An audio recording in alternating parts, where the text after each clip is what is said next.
It's nice to be here. My name is Vinnie Montez. I hail from the hood, the barrio, toughest neighborhood here in Colorado. North Boulder. Get with me, people. I mean, I'm from Boulder, but I'm not from Boulder. I don't wear Birkenstocks. I don't stop for prairie dogs crossing the street. I just line those sons of bitches up.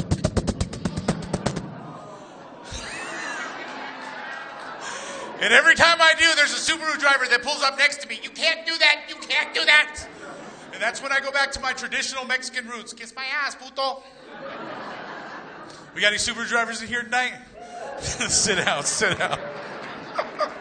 a whole lot of Foresters. That's all there is out there in Outbacks.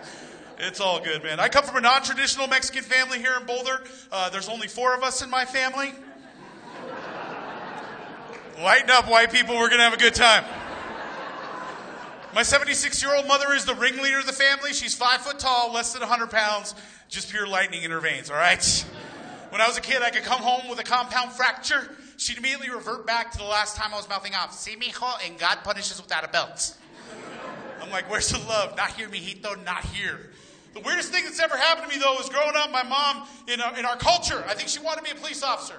I think she did, because she used the Mexican baton, which is the chancla in our culture, which is a slipper. And do we have any Latinos in the house tonight? Thank you for being so polite. Right here, but we're sitting next to the exits. You never know. My mom would always come. My brother, he's my younger brother. There's 2 of us, 2 boys in the family. And as young kids, growing up, we were always like playing around the front of the house. And my mom wears my dad's oversized slippers. And wherever she went around the house, we had linoleum floors. You'd hear her walking around. And my brother would, scream out for no reason sometimes because he's a bitch. And the next thing you know, you'd hear my mom coming down the hallway. She'd come in the room, flip up a foot, catch the slipper, and she'd start checking everybody to see which one was the most vulnerable. Even my dad was like, "I'm out of here." And I'd dive behind the coffee table and I'd be looking for cover. But my mom was like a good quarterback, like a really good quarterback. Not like a CU quarterback, but a really good. That's my alma mater. I can talk all I want. And she'd just wait for I pop up again like whack-a-mole. Gotcha. Right upside the head. That's the household that I grew up in. You need to know a little bit about me as we get into this show. I was in Boulder recently. Of course, this is my hometown. I went to Boulder High. We have any Boulder High graduates in here? I don't even want to ask this. Where's Fairview at? Oh. All right, Knights. Take it easy. But I was getting a cup of coffee in line the other day. This dude's in front of me. He's like, "Where are you from?" I'm on North Side. "Where are you from?" He's all, "Nobo?" And I'm all, "Nobo." He's like, "Yeah, bro." I'm like, "Gotta kick your ass for saying that." That's the dumbest thing in the world that I've ever heard. That's like an opposite of an energy drink. Like you take a Nobo to get all livened up, then you take a Nobo to go to sleep. It's like the ladies driving Dodge Caravans in South Boulder yelling out, "Go Southside soccer moms, bitch." It doesn't make any sense, man. Oh, man, I became a police officer in 1997. I went to the academy, and I got sworn in 1998. And when I went to the academy, I was excited to become a police officer. I was inspired by 2 people growing up as a young kid here in Boulder, Colorado. I used to watch these 2 guys on TV. One was named Ponch, and the other one was named John. But I went to the academy, and nobody told me that we were going to have to deal with large animals as a police officer. Nobody told me about it. It wasn't in the syllabus at the academy. So not long after I hit the street, this call comes out. This lady calls in 911. She's like, "There's a bear in my kitchen. And I was like, "That's my damn problem." If it was a brown bear, at least I could communicate. You know what I'm saying? I'd be like, "Órale, vato, ¿qué pasó? ¿Qué rollo? ¿Qué onda, güey?"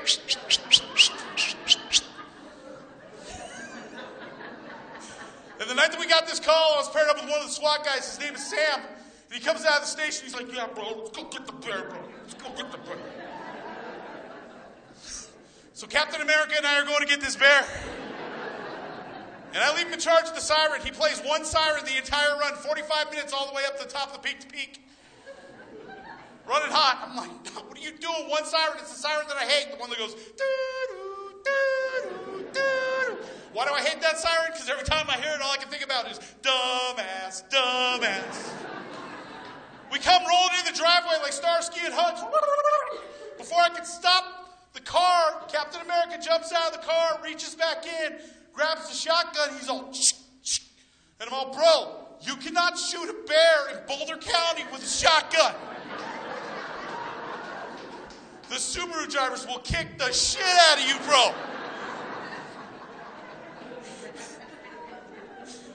Before I can stop Captain America, I'm not making this up. This is a true story. Here he goes. Hut, hut, hut, right into the house.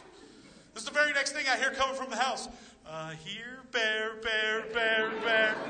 Hey, bear, where you at, bear? Whoo's a good little bear. This pendejo's in there like Elmer Fudd. I'm going to find a bear. I'm going to find a bear. I'm outside thinking I'm about to make $10,000 with my body-worn camera. I'm like, what is he doing? Searching the house all tactically and everything, round the corner in the kitchen, come face to face with the bear and be like, hey, boo-boo, got a picnic basket? So you're probably wondering, Subaru drivers, what happened to the bear. I know you are. I know you are. Turns out I went in.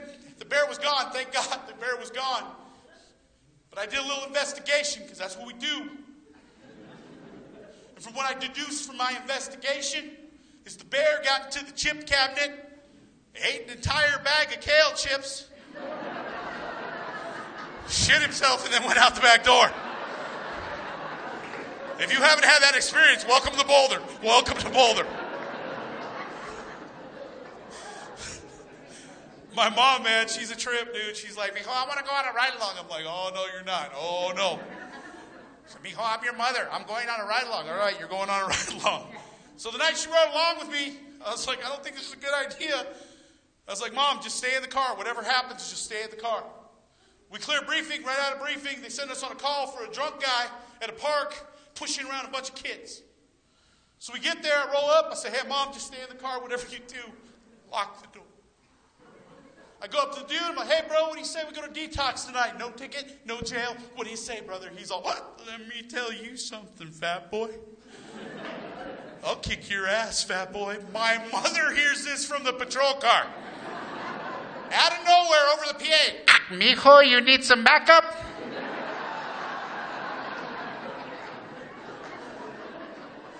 I'm like, is this really happening right now? For real? Is this happening? Then this guy decides to go at my mom. He's like, hey, you Mexican hag, shut your mouth. Oh, I know. I grew up with a Mexican Wolverine. I know. She didn't need me. She did not need me. I got out of the way. I was like, ole.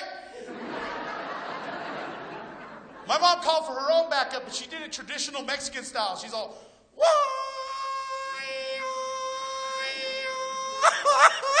Mexicans from 5 states were headed to the sea. And she just got back up on the PA. Mijo, give me the green light. I'll cut this puto with my straight razor. Settle down, lady. Settle down. Oh, man.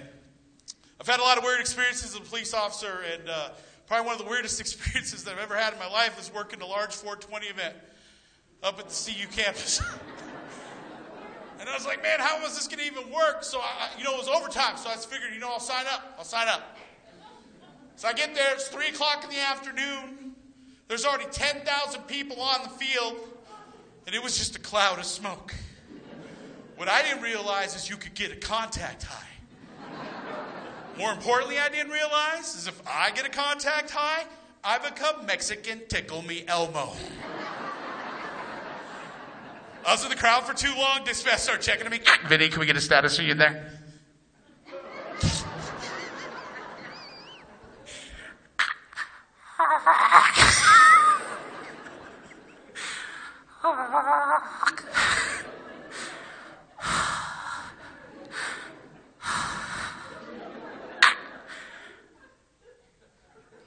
Anybody want to take me to Taco Bell right now?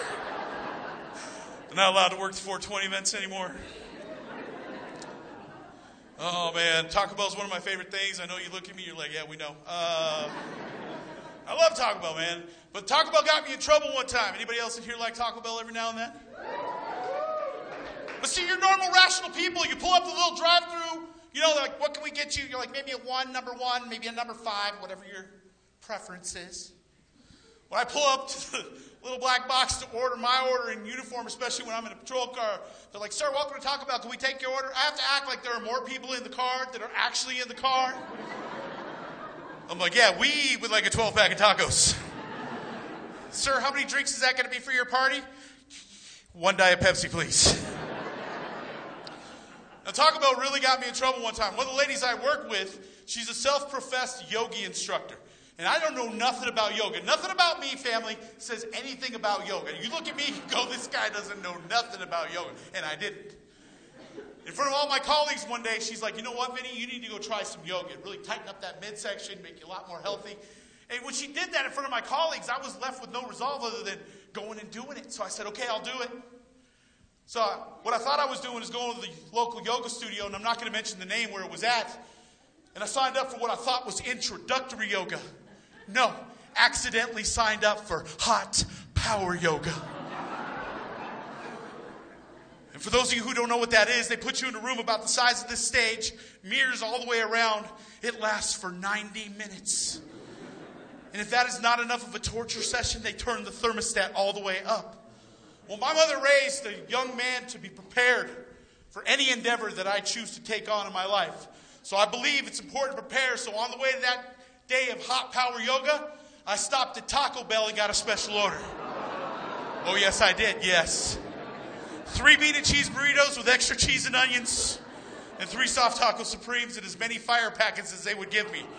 And I sat in that yoga studio parking lot crushing taco after burrito and taco after burrito, sucking down fire packet after fire packet. And after I had my fill, I made my way inside. You think I'm sweating now? You should have seen me 45 minutes into hot power yoga. Lake Havasu was forming underneath me. My yoga mat looked like a slip and slide in the middle of August in your front yard. 75 minutes into the class, I'm coming out of downward dog for like the 475th time. And everybody in the room hears.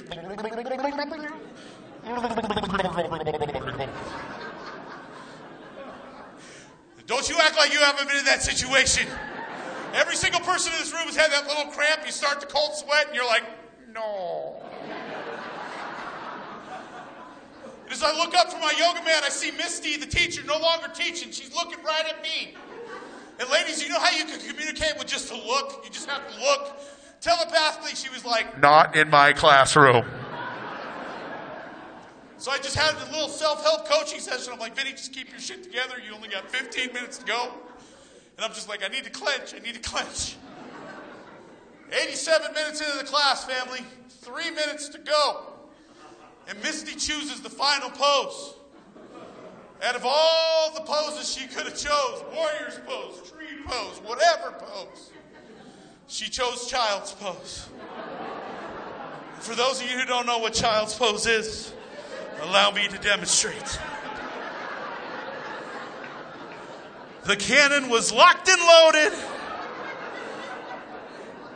The redhead behind me had no idea. Do y'all know what a Jake break sounds like when it lets loose?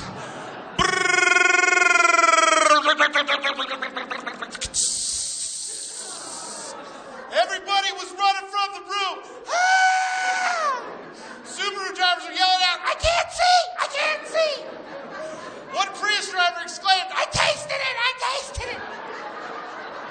And don't act like I'm the only one that's ever been in this situation. Everybody in this room has had that time where they gotta go and they can't wait to get to the bathroom. And as you get closer to the bathroom, your body knows. Your body knows, and you finally kick open the door.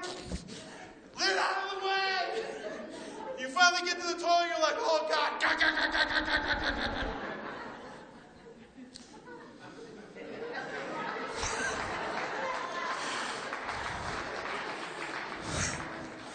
That was my first and last experience in the yoga studio. People ask me everywhere I go around the country, why is there a police officer doing stand-up comedy? And every single show that I do, I take out just a minute to say why. I've seen a lot of things, tasted, smelled, touched, heard, that I'll never be able to forget. And I used to be ashamed to talk about my mental health struggles. But I'm no longer in that position because of stand-up comedy, allowing me to be free, allowing me to own what I need to own. And wherever I go, there's always people that are struggling with mental health, and I used to be ashamed to talk about it, but I'm not anymore. If you're ever struggling with your mental health, there's always people to your left and to your right that are willing to help. So I just give this little PSA every time I perform because our mental health is so important, and it's nothing to be ashamed of.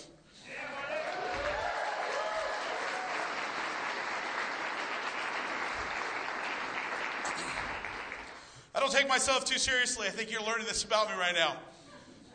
One of my favorite interactions is I like to banter with people. In law enforcement, we banter with each other a lot because we have this dark humor behind the scenes in order to cope with the things that we see. But I love the banter. And I love when people give me a hard time because I just like that exchange. And my best experience ever was with a college student up at CU. It was a fight.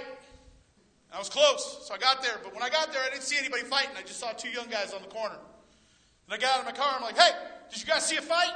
The young kid's like, dude, totally saw what happened, bro. Totally saw what happened. I'm like, okay, you overachiever. Can you write me a written statement? He's like, nah, dog, I can't do that. I can't do that. He's like, I can send you a text message. So I didn't want to argue with the kid, so I gave him my phone number, my work cell phone number, took their information, left the call. 30 minutes later, this kid sends me this text message, my favorite text message he's ever sent me. Hey, Popo. I ain't no rat, biatch. That's not even the funny part. The funny thing is he still sends me random text messages to this very day. The all-time greatest he's ever sent me was this one. Hey, Popo. We're about to leave the bar. Where are you guys at right now?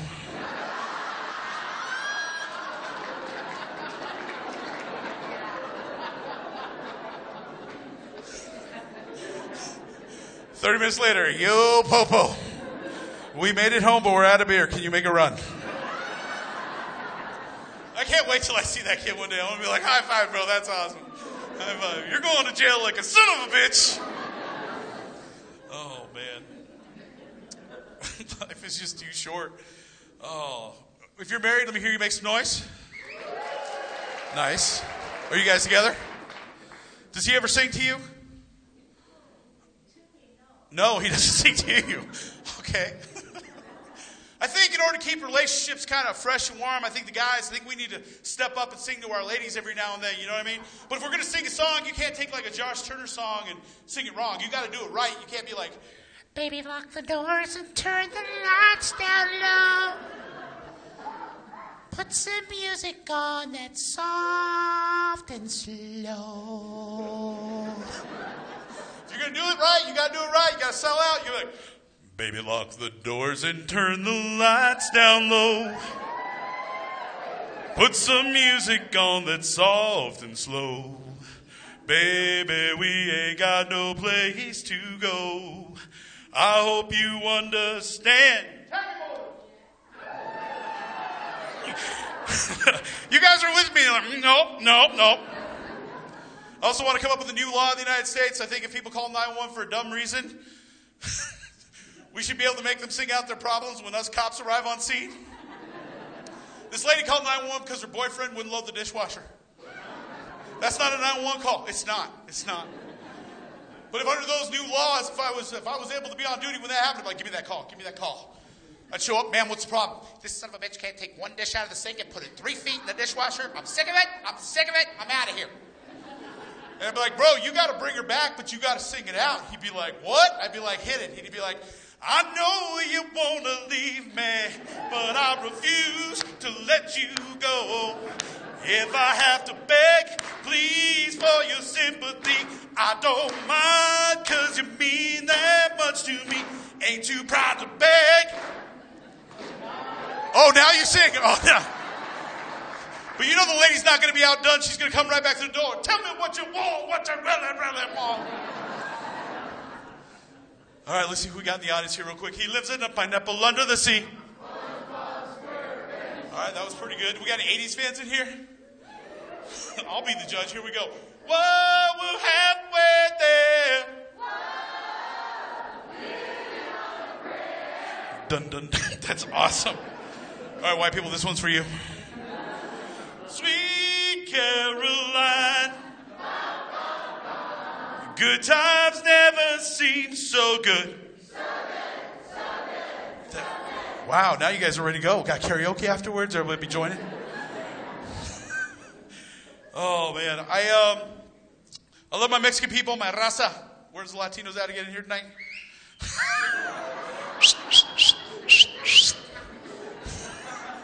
Well, we can communicate from a long way away. There's trouble? I love my Mexican people, man, but we make it way too easy to get pulled over. Look how it just tightened up in here. I had this vato pass me one day, and I was like, oh, no, hell no. He passed me, and I was like, rip, rip, rip, rip, rip, rip, rip. And he got in the car, he's like, hey, I thought what you pulled me over for. I'm like, you're not familiar with MPC, Mexican Probable Cause? He's like, no, Holmes, what is that? I'm like, if the Virgin Mary appears on your car in more than 2 locations, that is Mexican Probable Cause. If your name appears on your car in any location in old English fonts, that is Mexican Probable Cause. If the tires cost more than the actual vehicle you're driving, that is Mexican Probable Cause. I believe in equal opportunity, so we're going to go the other way now. After being a cop for as long as I've been, I'm convinced of this. Rednecks don't like being pulled over by Mexicans. I had an F-350 lifted kit that passed me with a bumper sticker that said, send them all back and build a wall.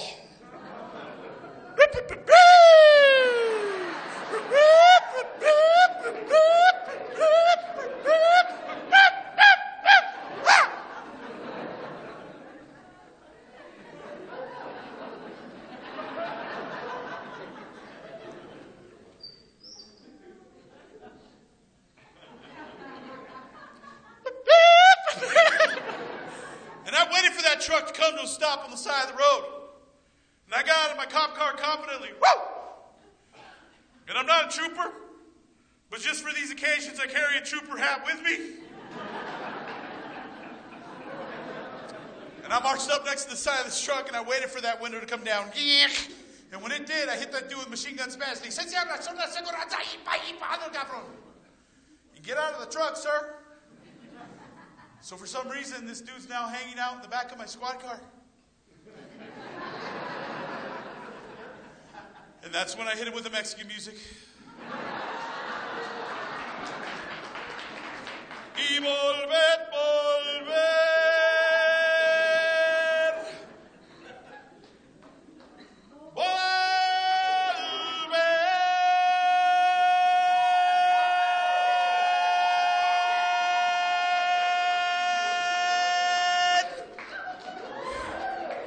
We're not going anywhere, pendejo. You guys were worried at the start of that joke. I knew it. I can feel it.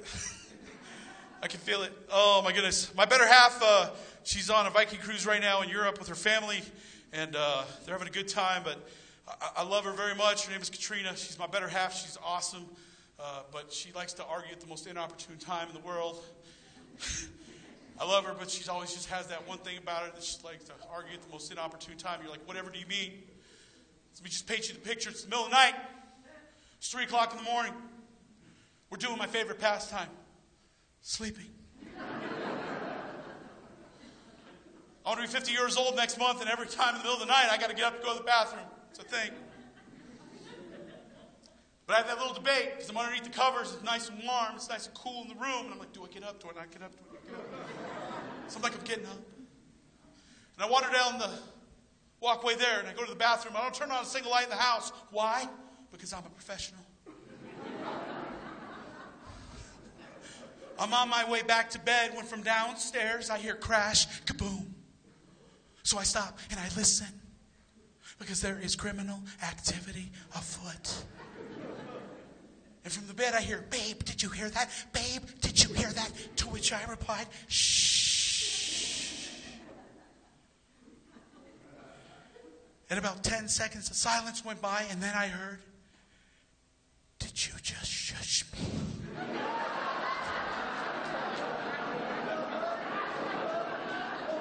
You want to have an argument right now? I'm thinking I might have to kill somebody. And I couldn't see her face, but out in the darkness, first of all, let me tell you something. My father didn't raise no girl to be talked to like this, and I'm not going to put her... Shh. And I was like, are you for real? So I walked out of the room. I closed the door. She was still talking. And I went downstairs looking for the burglar. And I swear to you now, when I was downstairs, if I'd have found that burglar, I'd be like, excuse me, sir. Yes, upstairs, first door on the left. I talk pretty tough. That cost me 3 weeks on the couch. Let's just be transparent. I got 2 more things for you before I close out. We have a bunch of awesome comics in the back. We got Nancy Norton, and we also got John Novosad. They're going to be coming out here for shortly. One of my best experiences was taking comedy and putting it into the world, in the real world. I was working at a University of football game, and on the east side of the stadium, they have these tents that surround that grassy field there. They're black tents, and they're for the bougie people who like to have a little extra money, a little extra, like service, beer, nice food. And they're allowed to party for like an hour and 15 minutes after the game. And it came time for them to go. And so they sent Argus security through to clear them out. And they didn't want to go. They're like, no, we're not going. So they call the cops in, and we always have to be the buzzkill, which drives me crazy because I'm like, why do we always have to be the bad guys? And I didn't know my friend was going to film this, but this is on the top of my Instagram feed.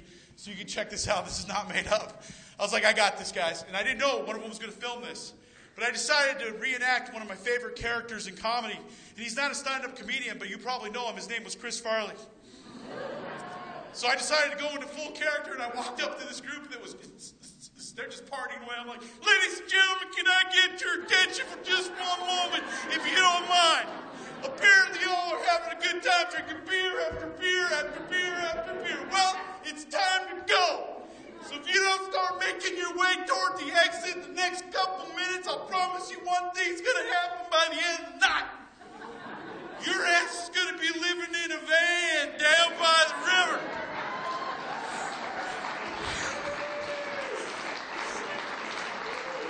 And I shit you not, man, they put their drinks down and they walked right out. Everybody was clapping. And I was like, yes. Yes. Where I work, people do a lot of crazy stuff. Stupid stuff, like climb mountains. And then they don't know how to get back down. So then I get there, I'm like, what do you want me to do? Does it actually look like I've been up a mountain? They start yelling back down at me. I'm like, no, sir, you cannot jump down on top of me. What? No, I'm not actually inflatable. Can I ask you a question if you don't mind, sir?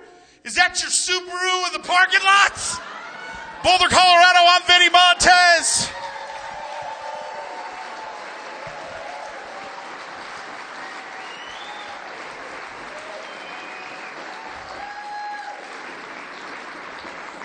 You guys are in store for an awesome lineup. I just want to say a couple things before we move on to our next stand-up comedian. Thank you guys so much for coming out tonight.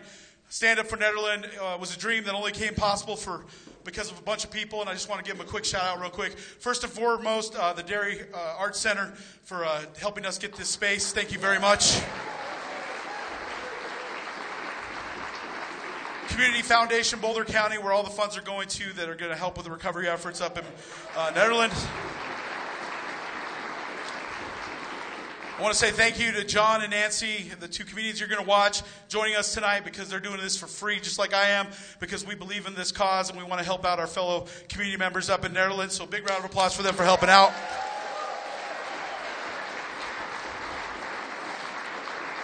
I want to give a shout out to Tebow Properties and also the Boulder County Sheriff's Office who helped to get this message out, help us put this together. So thank you all very much. Without further ado, this next person coming to the stage, she is absolutely awesome. I've been performing with her for probably 17 or 18 years. She is the first female winner of the Boston Comedy Festival. She is the first place winner in Seattle. And just to keep things humble, she's the 3rd place winner in South Dakota. Yeah. You can catch her podcast, the Traumedy Podcast. Ladies and gentlemen, give her a Boulder welcome, a warm Boulder welcome, Miss Nancy Norton, ladies and gentlemen.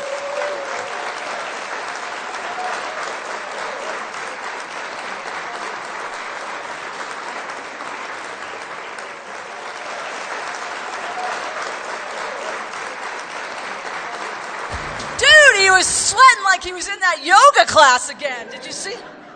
Wow. All right, Vinnie put this all together. You seriously, one more time for Vinnie Montez.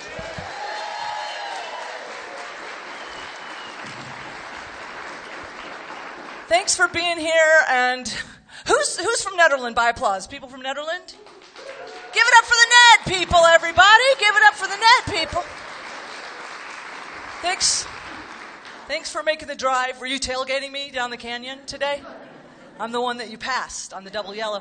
All right. I'm slow. I'm a slow driver. I'm a cautious driver. Yes, and I drive a Subaru. So I'm the protector of the prairie dogs. Thank you. I actually have a sign in my basement. I'm ready. Prayers for prairie dogs. I literally do say, I am not even exaggerating. I am an animal rights activist. Thank you, sister or sibling. I don't want to gender you, but thank you. I can say that because I don't gender myself. You know what I'm like? Oh, Nance. I'm of an age. I've lost my labels. I don't know if you care, but I'll just tell you right now. I'm an old tomboy. You got a little vibe. Can you feel the vibe? Testify. I'm an old tomboy, animal rights activist. I'm a Tom Grandpa at this age. I'm a Tom Grandpa. I identify as a she, they, she is gone. But anyway, that's probably a little early in my set for this material. This was not on my set list. But anyway, in the great state of Colorado, we are allowed on our license to change our prefix from Mr. or Ms. to mix, which is nice because I'm a bit of a mix. So I can be a mix. I can be a mix. But my last name's Norton, so I don't know. Mix Norton. You know what I mean? Mix Norton, do you know why I pulled you over? Mix Norton. I sound like a lesbian with a coke habit. Mix Norton. A lesbian leprechaun with a coke habit. I do know why you pulled me over, because I was driving so slow. I'm not a great driver. I have one eye. We found out backstage, this is not even a joke. It is a joke, but it's true. It's true. A lot of my jokes are true and a joke. Everyone that you are seeing on this stage tonight has monocular vision. Joe, surprise. One eye, I don't know. I don't know if I was, that's probably HIPAA. I probably violated some HIPAA regulations. Joe, Vinnie, me, and John, we all park by sound. We're there, get out. And stop tailgating me down Boulder Canyon. I'm feeling my way along. I know I drive you crazy, I am sorry. So Mix Norton, and yes, I'm loving being here, and I am an animal rights activist. I do protect prairie dogs. They are a keystone animal. I do believe in them, and it's ironic because I'm from the Ozarks, and my daddy, and this is true, and my sister cousin is in the audience right now. Give it up for Lisa. Came all the way from Missouri. All I'm saying is she knows because she's got the photos, but our ancestors lived on squirrel. During the Great Depression, my daddy I would not be here without squirrel. Squirrel is my power animal. I think it shows. Does it show? Do you feel? You get a little squirrel energy? I am part squirrel. And that is true. I would not be here without squirrel. I'm so grateful to the squirrels. I feed the squirrels in my yard. I get them really fat, just in case. You know what I mean? I'm an animal rights activist, but, I got needs. And listen, that would be a desperate thing, okay? I am an Ozark vegetarian, very rare, very special. I have a cookbook in the lobby. The Ozark Vegan Cookbook. It is all meth recipes. Delicious. Chef's kiss. It's a very popular cookbook. I had to make a sequel to that cookbook, a comfort food you can eat with or without teeth. Tater tots, mostly tater tots. Just throw them back, swallow hard. Chase it with a little sippy juice. Okay. I like alcohol. When it goes right here, goes sideways, feels like love. Close as I get. Anyway, does anybody else find it ironic that you cannot say the word meth without your teeth?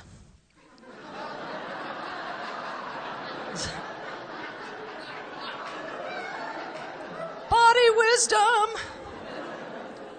That's what it's time to get off the MEP.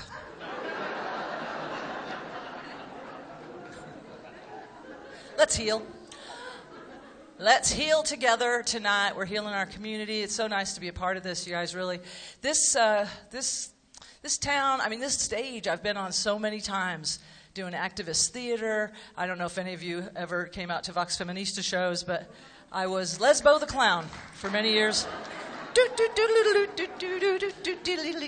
I had no clown skills, but we would protest the elephants at the circus. And then I used to be Shrigeri, Indiana, from Iowa, God certified soul.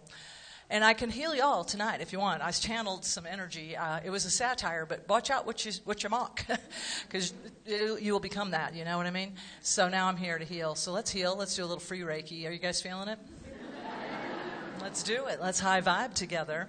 I am a former nurse. I love doing this. I am a fifth generation nurse. And before that, we were called witches. So do not mess with me, folks. The last sociopath who messed with me is dead. So I never touched her. You can't prosecute me for that. But anywho, that's just karma, you know, be nice to people. So, true story. Anyway, I love this. I love the dairy. I love Boulder. I love Nederland. My son, I have a son. I know, you're like, who did it with her? No. Nobody is the correct answer.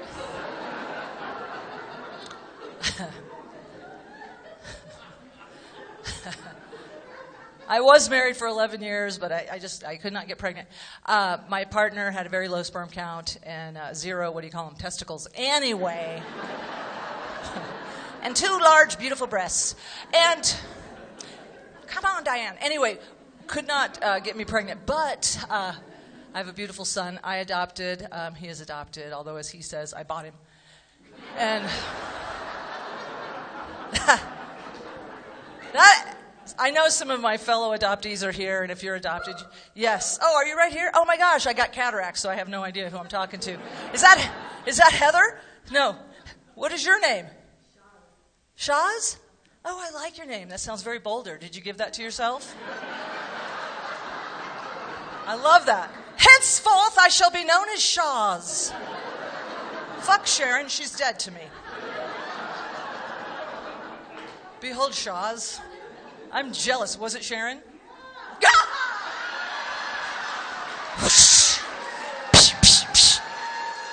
got the power!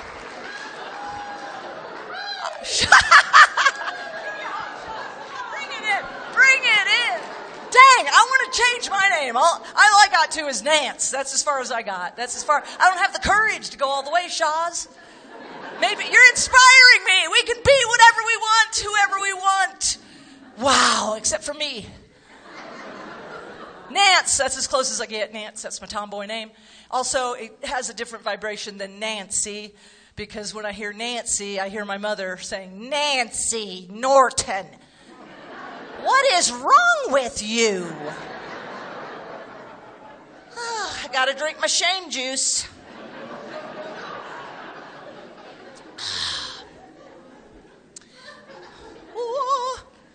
I do have a podcast called Traumedy, Coping with Trauma Using Comedy, and that is exactly what we do. We take vicarious trauma and direct trauma. You know, healthcare workers, if you've experienced a lot of vicarious trauma, a lot of people have. You know, you see stuff, it's like, even just seeing the news about Netherlands, a little vicarious trauma, right? Because we love that town, and it's like, oh, that hurt. You know, not that we're making fun of the experience of that, but around the periphery of it, like driving up and down the canyon or something a little bit. You know, you do concentric circles out, is what I'm saying. Shaz, you get it. That's why you changed your name. Because Sharon, what is wrong with you, Sharon? I'm so sorry. You're like, my dead name. Stop. Take it like this. Take it like this. Anyway, Vinnie has been a guest, so has our other headliner, John. So it's like, you know, what we do is we just show people how we take our pain and play with it, and that's one of my things I do. And my son is a great teacher for me, okay? I'll bring you back. I do have ADHD, okay? I'm psychic, I'm an intuitive healer, and I know what you need. And it is ketamine, am I right? Did I get it? Again, the gift. I know what you need, but I forget to do it. Forgetful nurse. I'm old now, you know what I mean? Forgetful. Incident report Norton, nickname. My nickname at the hospital. Anyway, my son is a teacher for me. He is a great teacher for me. I have a 21-year-old son, and I am 65. I just got on Medicare, okay, as long as... That does feel like I won the lottery. Okay, I'm on Medicare, silver sneakers, don't bother, pink sneakers, whatever, they let me in. Trying to exercise with John. Anyway, the point is, I'm old. That was the main message. Woo! You gotta whoop or you cry. So I'm embracing, I'm trying to celebrate. At this age, you look in the mirror and you're like, what? Grandma, what are you doing in there? It's weird to see her again. She was my favorite person. I'm glad to see her. I'm like, I love you. I'm so glad to see you again. I'm trying to make peace with that, Come on, are we all on mushrooms or is my face sliding off my skull? That was a trick question. Both can be true. My son is hilarious. He actually writes jokes for me sometimes because he's like, Mom, you just tell funny stories. You need jokes. And he started doing that a long time ago. Literally, like when he was 7, I would make him run, or he'd ride his bike while I was running. I'm a long-distance runner because trauma, you got to keep that cloud behind you. So, come on, kid, let's go. And I'm a single mom. I'm a single stay-away-from-home mom. So... It's better this way. So, I'm running for a couple hours at a time. I'm not paying a babysitter. Are you kidding me? I mean, get him a bicycle. He can go along beside me and not an e-bike. Come on, pedal. I feel bad, you guys. I do feel like not just feel like an asshole. Let's just go ahead and lean into it. I am an asshole. I am. There's a part of me that's very judgmental. I'm trying to transcend that with trauma therapy. But when I see kids on e-bikes, I get mad. I'm like, wow, pedal! Pedal, people! They're out there.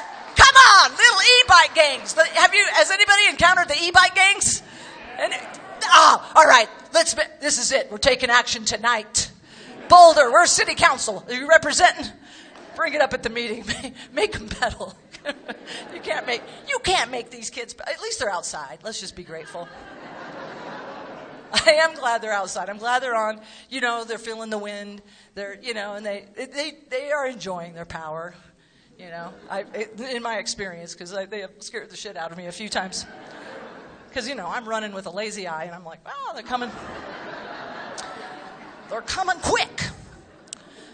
Anyway, I would make my son ride along beside me when and I used to train out in Lyons, you go around doing the Fruit Loops, they call it, Apple Valley Road, and then the old St. Vrain, and do this big circle for a few times, and he's bored as hell. So, but he's like riding past this beautiful cow pasture, and I'm running along, because, Mom, I just wrote a joke. I just wrote my first joke. I was like, what is it? He said, what do you see when aliens get diarrhea? I'm like, what? Mysterious crap circles. That's pretty good, right? For 7? Come on. He did write that, crap circles. He saw the cow patties. Okay, you get it. It was cute. Anyway, it's weird to be 44 years older than him because I thought, because I'm a long-distance runner, I had energy. Toddlers will humble you. Man, ding-da-ling, da-ding-da-ding-ding, and we both have ADHD, and we're all over the place, man. Anyway, going through perimenopause with a toddler is a trip. His first words were hot flash. Hot flash! He would see my neck turn red and he would just run, put himself in a timeout. Yeah, scary. I was scary, man. My neck would turn red and I'm just like, save yourself! It's like being part werewolf, Perimenopause. But hormones make a difference. I'm not kidding you. It's like all of a sudden I'm a nice person. No, I'm not!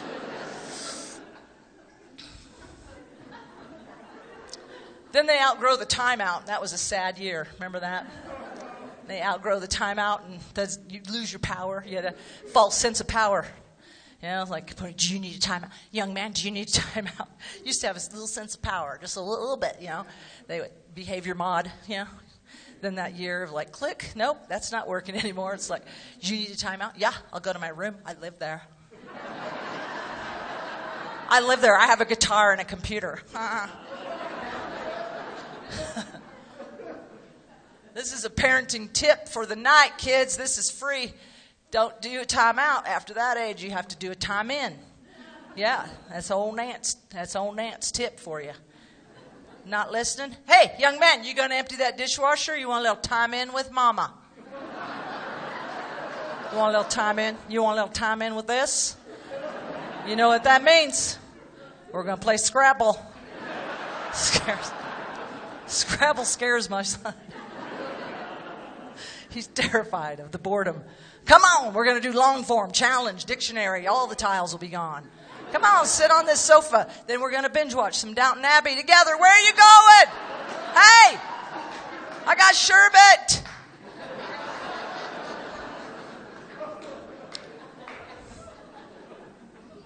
Kids don't like the sherbet. You'll hear that. You've threatened to time in. You'll hear that dishwasher clinkety clankety. Clinkety clankety. He'll even get a tea towel and do the little reservoir on the top of the cups. Take a little pride in his work. But my son, we had a family tradition. We live about a mile from here, over there, near Elmer's 2 Mile. If anybody knows Elmer's 2 Mile, I don't know why I feel like I'm dropping. Thank you. Testify. Elmer's 2 Mile. My property backs up to Elmer's 2 Mile. And I love it because he could get Elmer's 2 Mile over to Goose Creek and then that on over to Platte. You know, he rode his bicycle. Because I was a single mom, I had to dust off my nursing license. Scary for everybody. You guys, keep laughing at my jokes. You do not want to see me in the ER.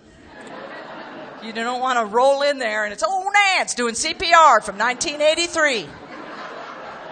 Hello, precordial thump, 5-to-1, neck tilt, tongue swipe, whole dang thing. You do not keep laughing. Come on, force it if you have to.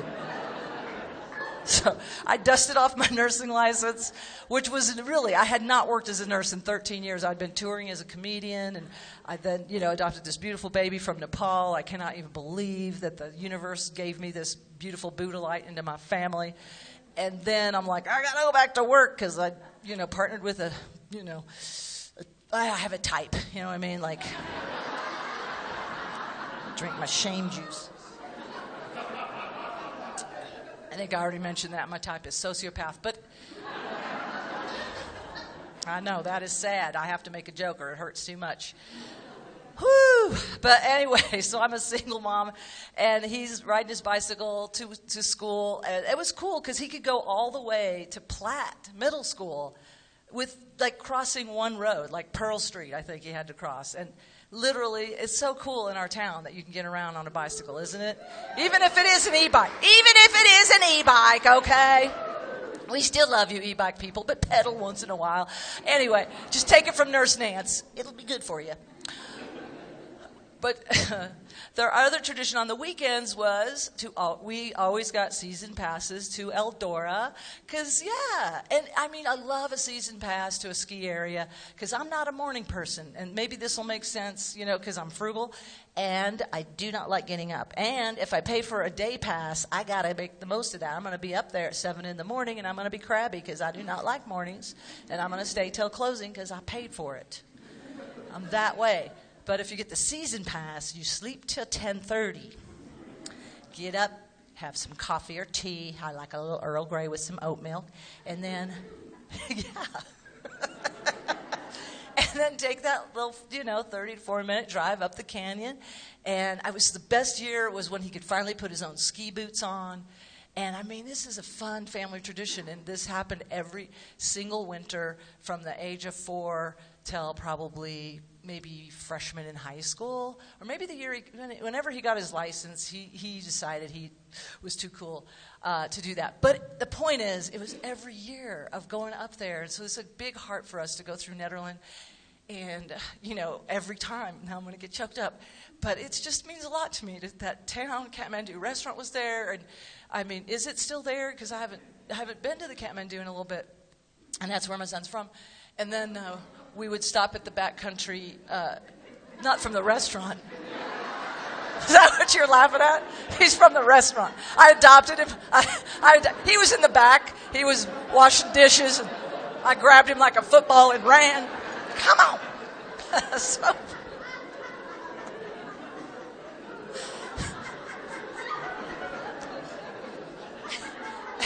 Thank you for catching me on that.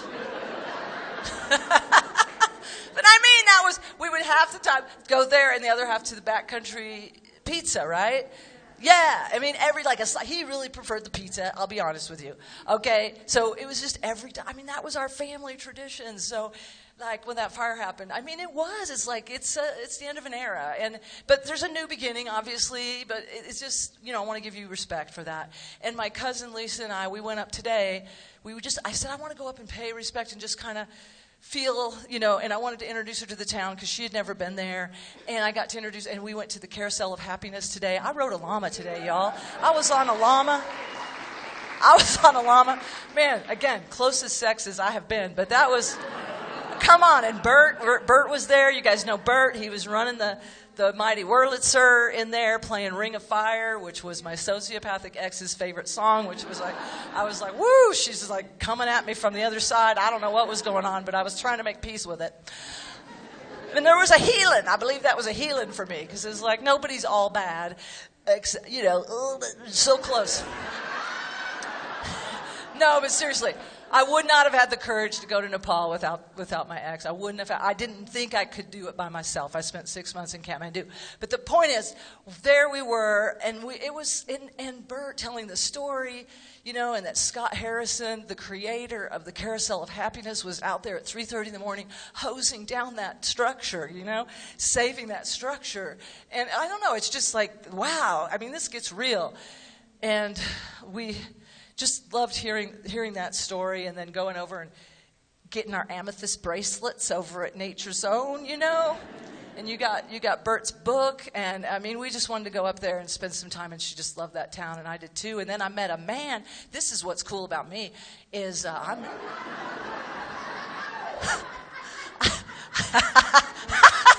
is Lisa laughing the loudest. I'm versatile, if nothing else. Seriously, I am 65 years old, and I don't know. But I have been trying to visualize, okay, where can I build my tiny house under the Dark Lord, And you know who I mean by the Dark Lord. I'm not going to say it. But I'm just saying I want to go off grid a little bit and on the DL, Because some of us in the trans community, I'm just saying, I've lost my labels, I'm the weakest of the T's in the the LGBTQ. Really, I'm non-binary-ish. It's not a huge power move of a she/they, but God damn it, I have rights. And but there is a part of me what's going on. Dude, my ADHD is kicking in so hard. The point of this is, I feel like there's something going on. Like there's really some healing going on, and. We just had this amazing path crossing after path crossing up there, and just this cool energy. And then I'm like, what's that mountain you can see over there? What was it called? It sounds like Audubon. If that's not it. It is Audubon. Okay, Mount Audubon. So all I'm trying to say is I'm now pansexual because I met Larry. Does anybody know Larry that could vouch for him? Because, anyway, thinking about moving to Crestone is my point. I am a pansexual pisexual. I have sex with anyone every 3.14159 years. TMI, Nance, okay?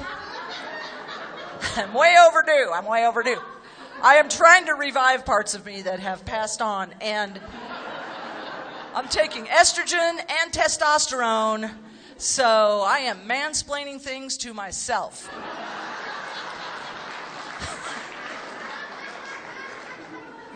Do you know that you need to change your oil every 5,000 miles?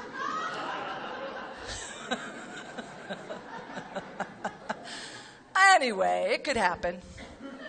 I could meet somebody that's not a sociopath. I really think I could transcend that. I have been doing a lot of healing, and thanks to psychedelic trauma therapy, I really do want to give a tip of the hat to psilocybin tonight. My greatest teacher. Seriously, if you have not done the psychedelic trauma therapy and you have trauma, first listen to Traumedy Podcast. It's a good intro, you know what I mean? Just laugh at your pain as much as you can, laugh around it. You know, like I said, you know, is it fun to be, you know, decomposing while alive? No.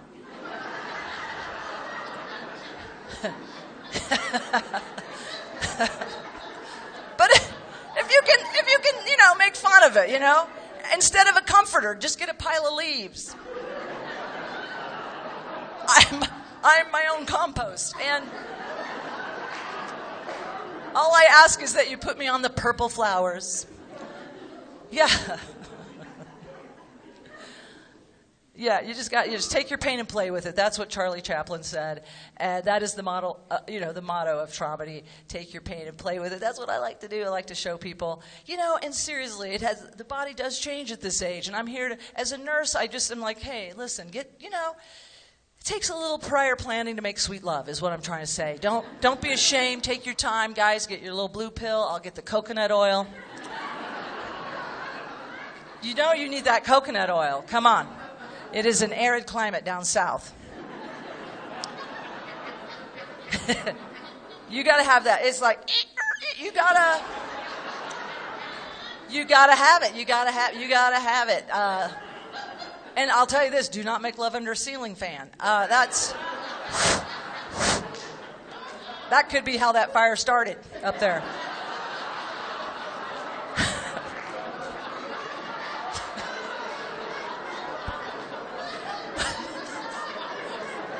Was somebody recklessly making love under a ceiling fan without coconut oil? You're going to start a friction fire. All we are is dust in the wind. Honey, you get your little blue pill. I'm going to get the coconut oil. Let's synchronize our crotches.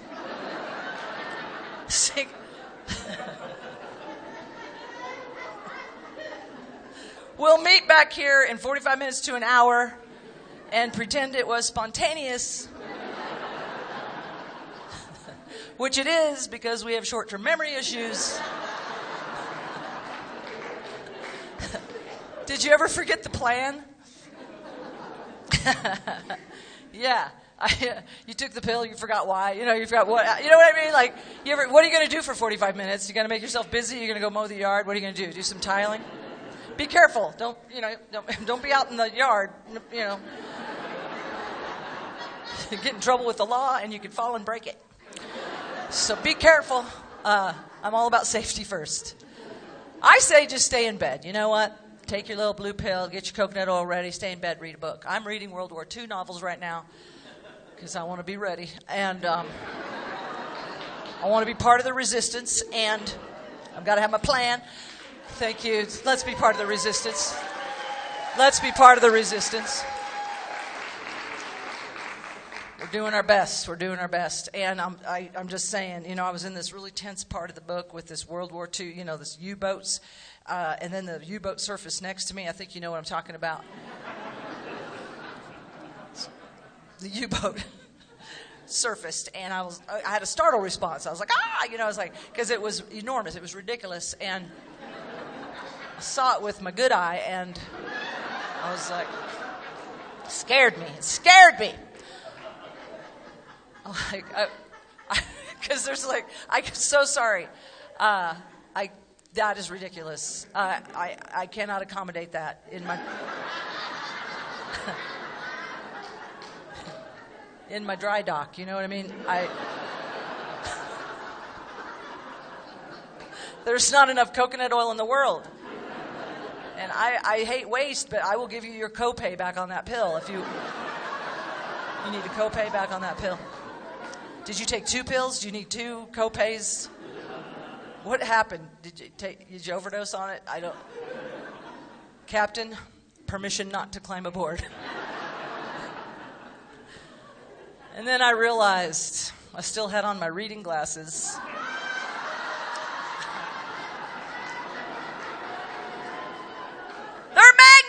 stairs, kids. I had on my 2.5 power. It's like, woo. That's kind of exciting if you guys want to, spice up your relationship without going poly. Go down the dollar store, get you some 2.5s. It's like being with somebody new. Gets me up to a B cup. It's very exciting. And now it's a game, It's like, woo, is that a U-boat or a dinghy? I'm going to be honest, I'm more of a dinghy fan myself. You guys, thank you so much for supporting this, and thank you for coming together, and thank you just for the love I feel in this room right now. And remember, what is the motto of the carousel? Don't delay joy. Don't delay your joy. Have fun right now. Thank you. I'm Nancy Norton. Thanks so much.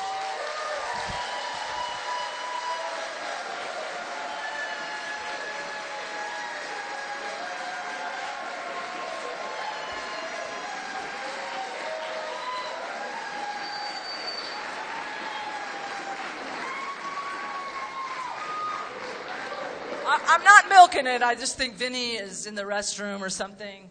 Oh no, I'm introducing John.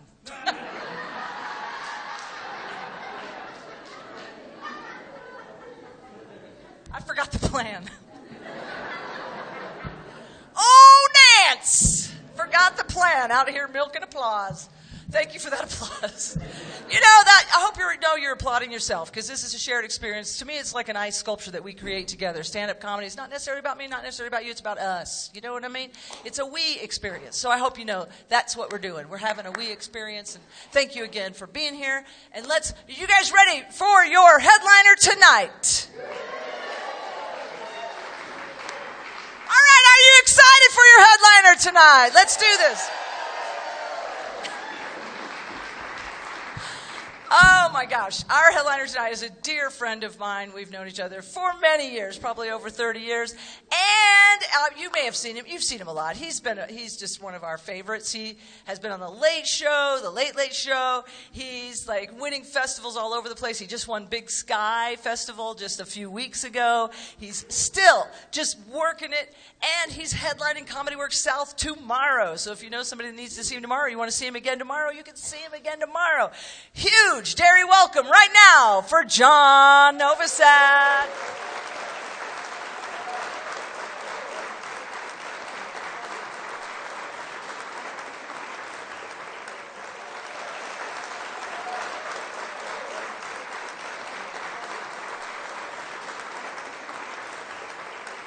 Thank you, everyone. And hey, before I start, let's hear it for everybody you've seen tonight. Give them a nice round of applause. I'm very happy to be here tonight, and I'll tell you, I am feeling really good tonight. Thanks. I took some pills I found on the bus on the way down here. It's part of my health care plan. I'm with RTD now. I don't know. I got on that website. It said RTD is your best bet. So I'm like, all right, that's cool. And I don't like to brag, but I'm getting a colonoscopy tomorrow on the Bolt. So I understand that's a 2-transfer procedure. So that's going to be tough. Now, I don't have health care. I mean, I do sort of. At the grocery store, I can go and get my blood pressure checked, and that's pretty much my benefit pack.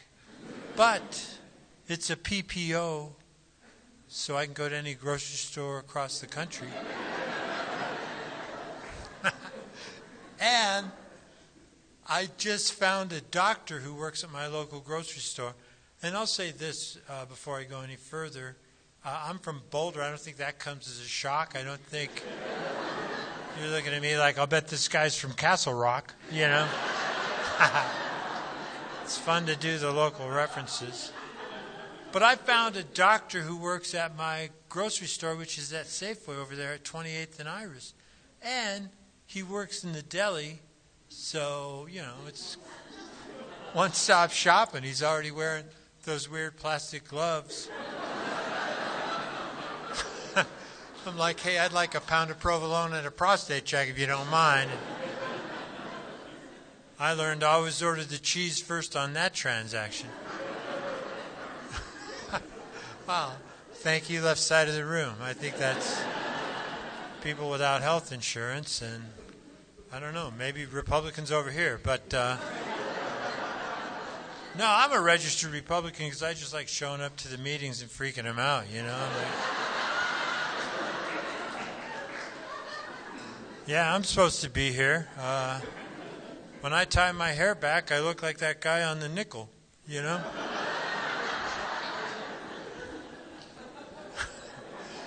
They're like, damn, we got to let him in. He's on the nickel.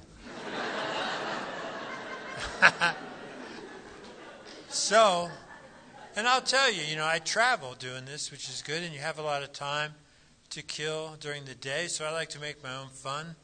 When I'm on the road, I'll run out of a barber shop and go, don't go in there. I'm like, that guy is crazy. These are extensions.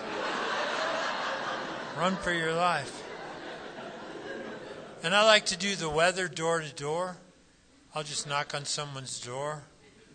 And if they answer, I'm like, hey, it's pretty fucking nice out here today, huh? Wouldn't you like to see me coming up to your door? Looking through that peephole? Going, man, if this guy's selling cookies, I'm buying, you know? All right. Thank you again over here, man. That's good. That's where the pot people are, I guess. And I've been traveling, and more states have medicinal marijuana. And I'm a fan of medicinal marijuana. I mean, I've been using the generic equivalent for years, so,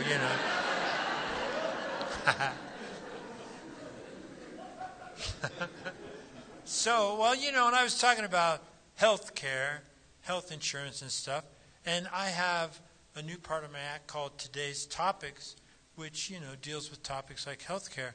And I just bring up a topic and then have a little joke or something about it.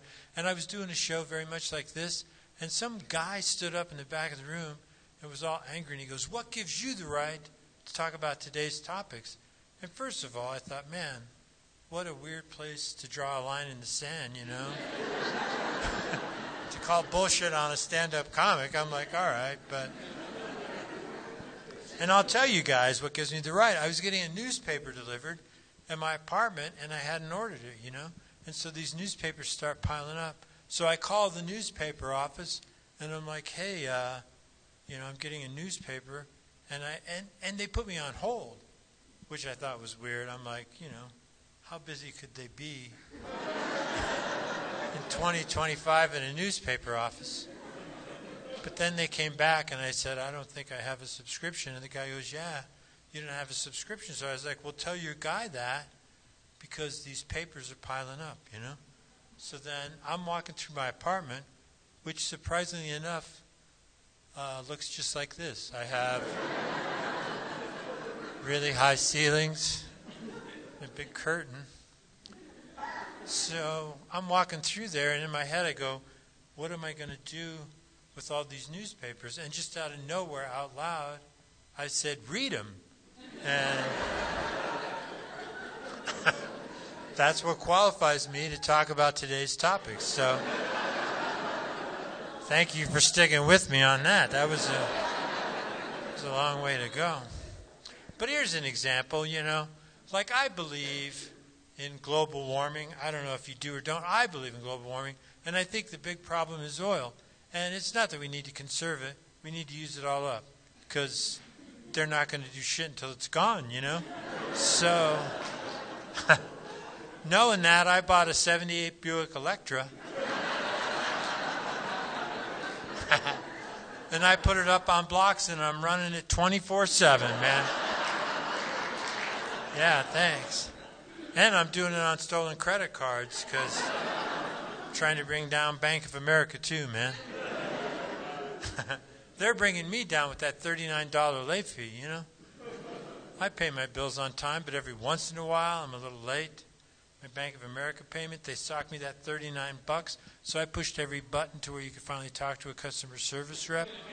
And I said, hey, I'm no math major, but what makes you think I can pay the $39 late fee when I couldn't come up with the minimum payment, That should have been your first sign I was in trouble this month. Lower it by $39. Let me have another swing at it. All right, so you guys pay your bills on time, too. So, fair enough.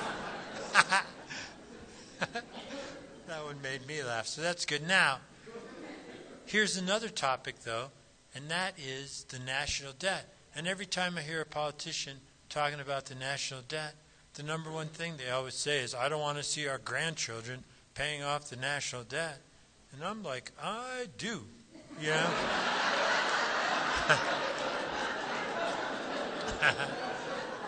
That is the only plan that makes sense so far, man. Let's put these kids to work. Hey, Billy, here's a new game called Sewing Machine. Son, I want you to sit down here and send me these little flags you can make in 12 hours, and I'll tell you when you get to the next level.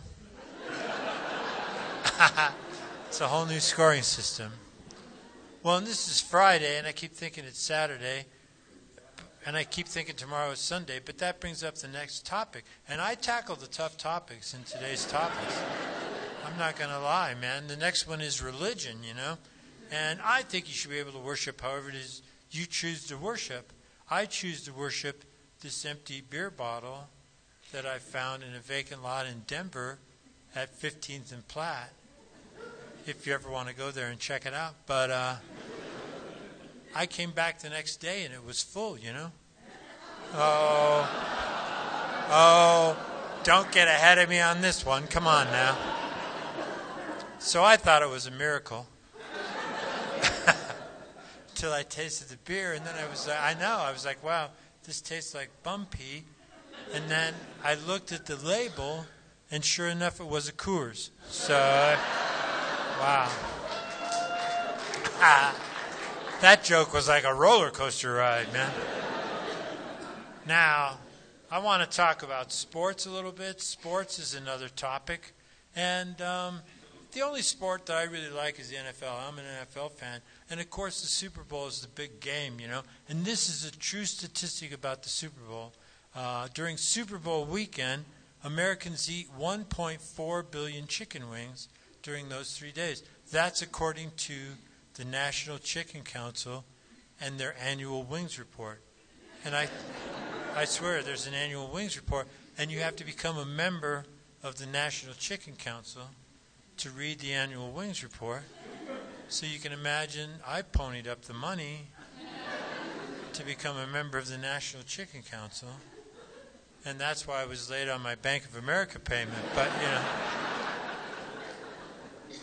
But I read the report, and there's some stuff they don't tell you. I did the math. 1.4 billion chicken wings means 700 wingless chickens, 700 million wingless chickens.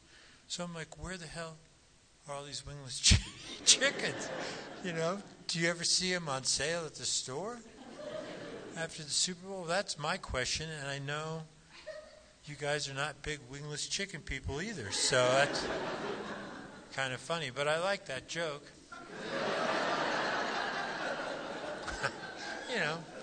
Some of them are a swing and a miss, but I'm still going to keep telling it. I'm not going to lie.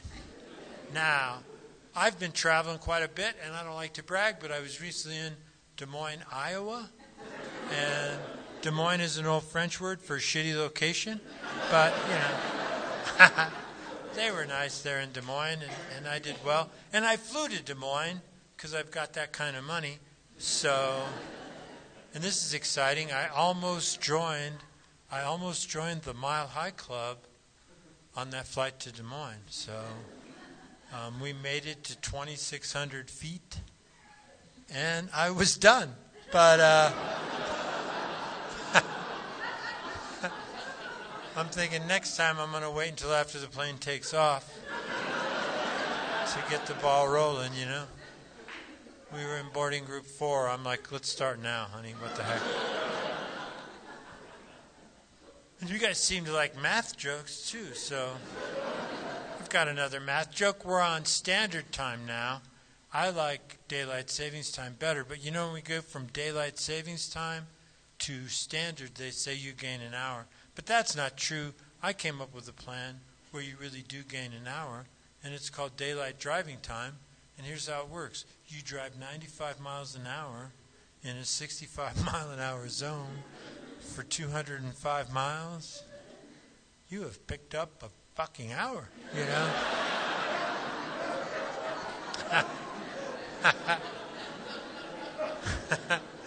That's the good news. The bad news is you're in Nebraska, but, you know, you're an hour ahead. Now, I want to tell you this, too, and we're still in today's topics a little bit, but weird things happen to me, you guys. And I guess, you know, my friends and relatives say, well, it's the way you look. And I guess I get it. I'm sure when I walked out here tonight, you guys are like, what the hell is this wizard guy going to tell us, you know? But I choose to look like this. We live in America. I get up in the morning, check my reflection in the mirror. I'm like, that is the look I'm going for. Nailed it again, man. Let's go to the bank. I got shit to do, you know? But weird things happen. I'm going to have a sip of beer. Hold on just a minute. Weird things happen. And this happened to me in Denver on the 16th Street Mall on a Sunday afternoon, broad daylight. I'm dressed like this. I feel like I look pretty respectable. There's like 60 or 70 people there, and this woman sees me way off to the side, and she makes a beeline towards me. And I think she recognizes me for being a comic, you know. But that wasn't it, you know. And I knew she saw me because we made eye contact, which, you know, as Nancy mentioned, if you look at me, I got a weird fucking eye. So that screwed up her eye for about 30 minutes. Wow, that was like a time release joke. I like that. But anyway, she makes this beeline. She stops right in front of me, and she has a doggy bag, and she says to me, hey, buddy, are you hungry? You know, I know, that's pretty weird. I'm literally just walking. I'm not carrying a sign. So this woman looks out over this crowd of like 70 people. She's like, nope, nope, nope. That bastard looks hungry, you know. So what do you say to that? She's like, hey, buddy, are you hungry? I was like, no, but I'm horny. And I'll tell you, things took a turn after that. It turns out I was hungry. But that brings up the next topic for today's topics, and that is sex. And I don't know, I think we're all over at least 18 over here, 21. And I want to talk about sex tonight a little bit. And I'm 70, you know, and they say that sex changes for you when you get older. And that's true. I mean, it changed for me. For one thing, the prices have gone up, you know. So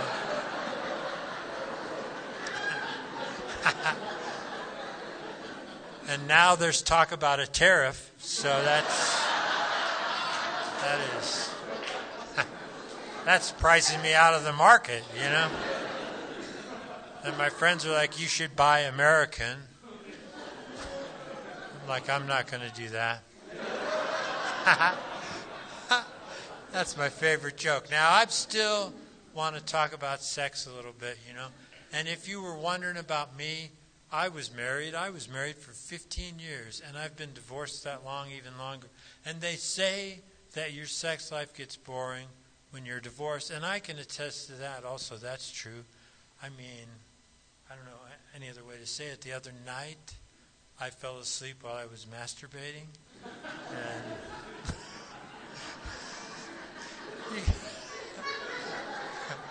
you can imagine how I felt when I woke up, you know.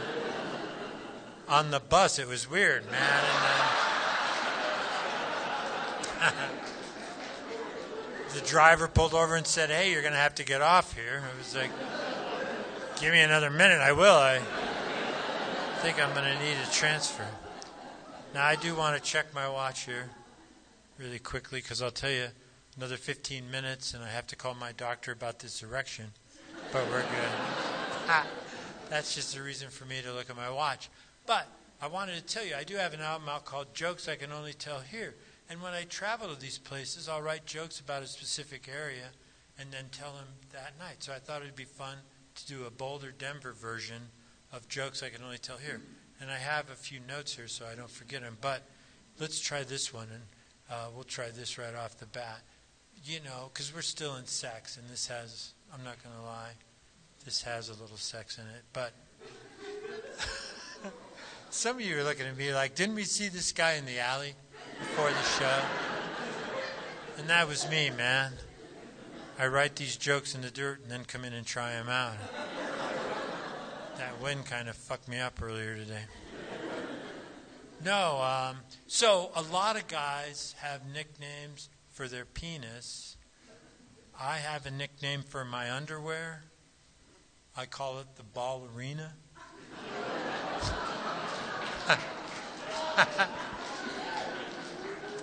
It's where my Nuggets play, you know.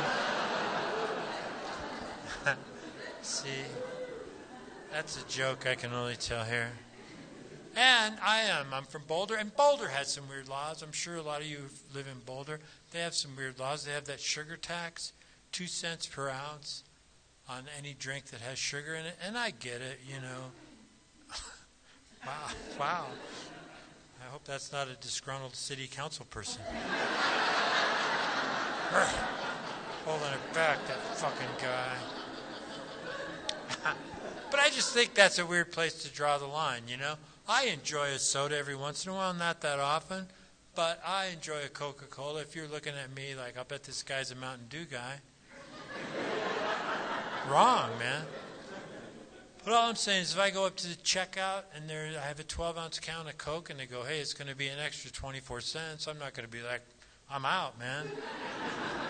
I'll throw them a quarter and go, hey, do what you want with that extra penny. I'm in, you know. But here's the part that's weird. This is what I think is weird, is you can buy a bag of sugar and there's no additional tax, you know. And I've got sugar money, so buy a bag of sugar, stand out in front of the grocery store. Hey, I'll sugar up your drinks for free. Bring them on over. You tell me when to stop, you know. And then it's great because it's at that Safeway, so then I just go see my doctor. He's concerned about my sugar intake. That would have made me laugh too. All right, that's good. Now, there's some other weird laws, and I swear this is true. One night, I ate an edible. Well, I've done that more than one night, but this particular night I ate an edible, and I Googled weird laws in Boulder, and I swear these are really true laws in Boulder. You cannot graze your llama on public land in Boulder, you know. And that bummed me out, man. I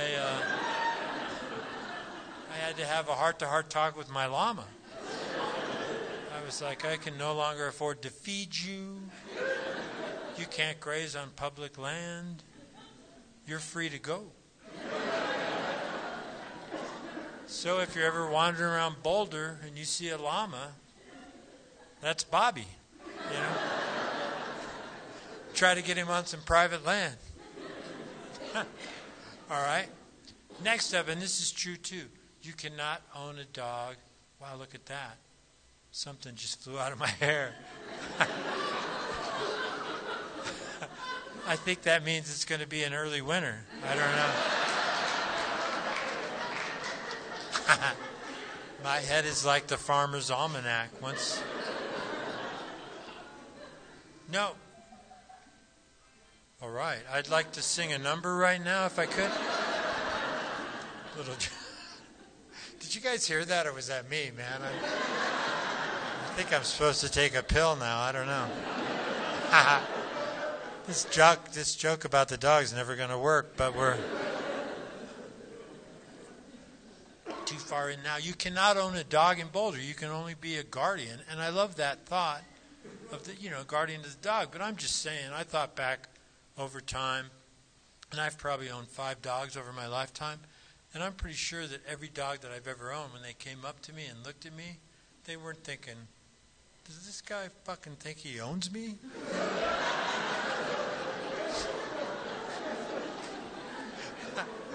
Wow. Thanks for sticking with me on that one, too, man. That was a long way to go. Let me look at this list. Oh, yeah, and I wanted to tell this, Vinnie, I've known Vinnie for a long time, right? And this was before marijuana was recreationally legal. And we were doing a show in Denver. And, Vinnie's a sheriff. And we both live in Boulder. So he goes, hey, man, if you don't have anything on you, I'll give you a ride back to Boulder. So I was like, I'm good, Vinnie. And he knew what I was talking about because I had a little marijuana on me. All right. That's good. Now, I want to look at this. Oh, yeah, we still got a couple more jokes I can only tell here. I'll say this about Boulder, you guys. It is not the most pedestrian-friendly town that I've ever been in. I go down there on the Pearl Street Mall and walk quite a bit. I was crossing at Pearl and Broadway. I had the light and everything, the white parallel lines. I'm going and cars are stopped. But then they're looking at me like, I think I can legally hit this fucking guy now. I ended up on the hood of a car, and I got off in Castle Rock. Which worked out. I picked up this outfit at the outlet mall. And then I just got hit by a northbound car. Made it back in time. See, that's a joke I could only tell here. I tried telling that joke in Grand Rapids, Michigan.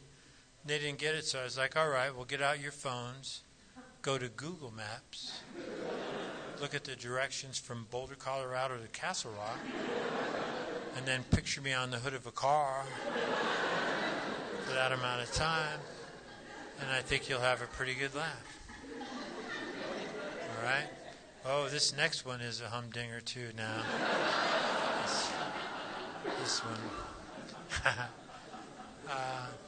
So, like I say, I'm in Boulder, and my ex-wife still lives in Boulder, you guys. And she's really eco-friendly, In fact, her vibrator is a hybrid. And it runs on bitterness and ethanol. So that's... Okay. All right. Now, I have a request for this joke, so I'm going to do it. I never really do requests, but this one is a friend and asked for this joke. So I read in the newspaper where another 6th grade teacher seduced a student, and I'm thinking, where were those teachers when I was in school, My 6th grade teacher was this large German woman named Mrs. Fraker, and I banged her anyway, but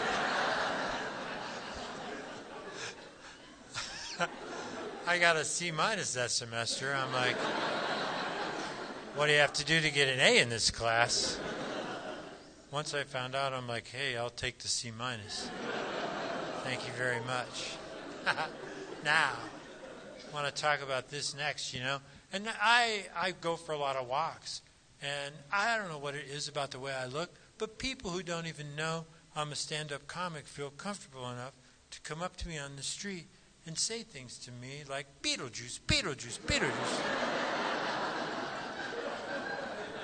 I'm like, that is really rude, man. I don't go up to people I think are weird looking and go, Lutheran, Lutheran, Lutheran.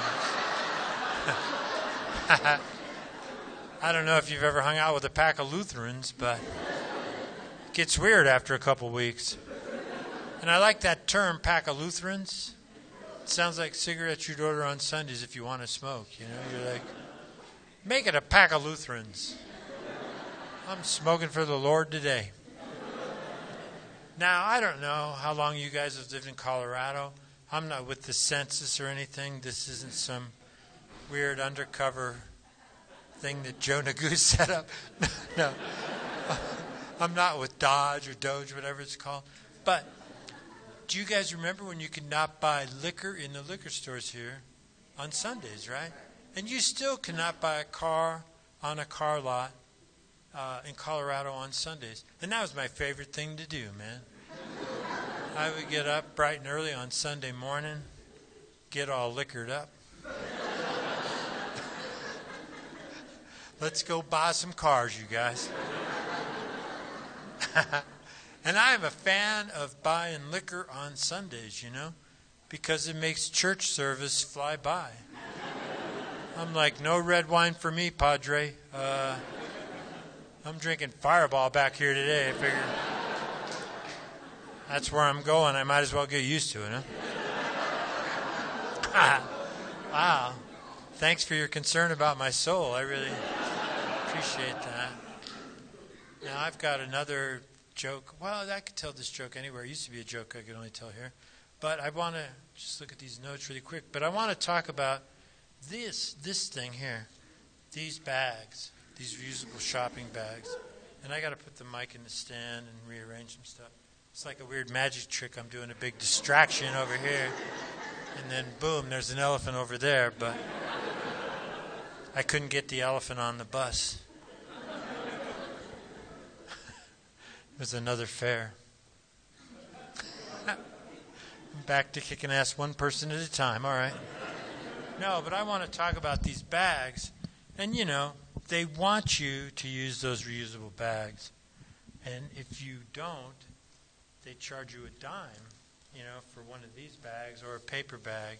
And it makes me mad because I'm a vegetarian and I ride the bus. And I'm not like, hey, look at me, I'm a bus riding vegetarian. I mean, I don't care if you eat meat, you could tackle a cow right in front of me. Starting on and on, I'd be like, I think that's your right under the Constitution. If the cow started winning, I'd jump down there and start fighting the cow with you. I'd be like, I'm not going to eat this thing, but you're losing to a fucking cow right now.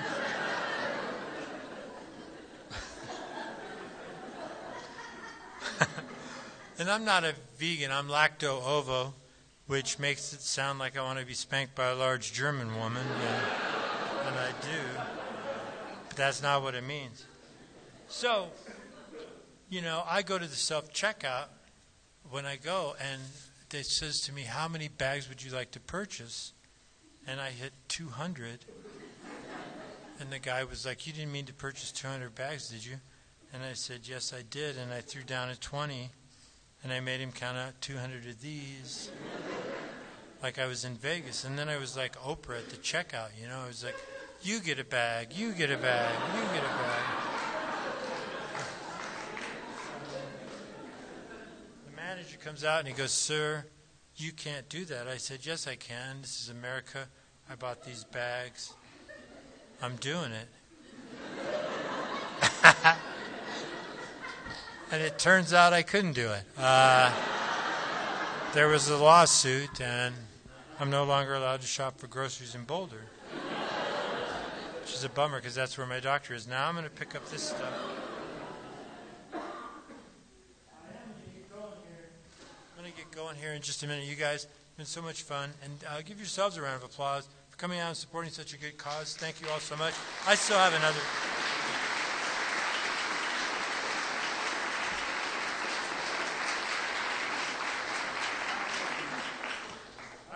mention, you know, a lot of comics are selling merch. I'm selling a book tonight. I didn't write it, but I'm selling it, and I just have the one, so see me in a hurry if you're interested. Now, I want to talk about this book next. This is the Lunchbox Surprise, and I wrote an alternative ending to it, which I'm going to share with you, but I did this bit forever, and then the author and the illustrator of the Lunchbox Surprise contacted me and said, hey, here's another surprise. We don't like you doing this, but I won that lawsuit, so I can do it now. Here's how it starts. This is the first page. It's time for lunch. It's time to eat. The teacher says, now take your seat. All right, that starts off pretty nicely. My lunch is best, say Jan and Pam. I'm going to call bullshit right off the bat on Jan and Pam. I haven't seen anybody's lunch. I don't know how many kids are in the class. Calm your asses down, Jan and Pam. And I am going to skip ahead because it reads long, man.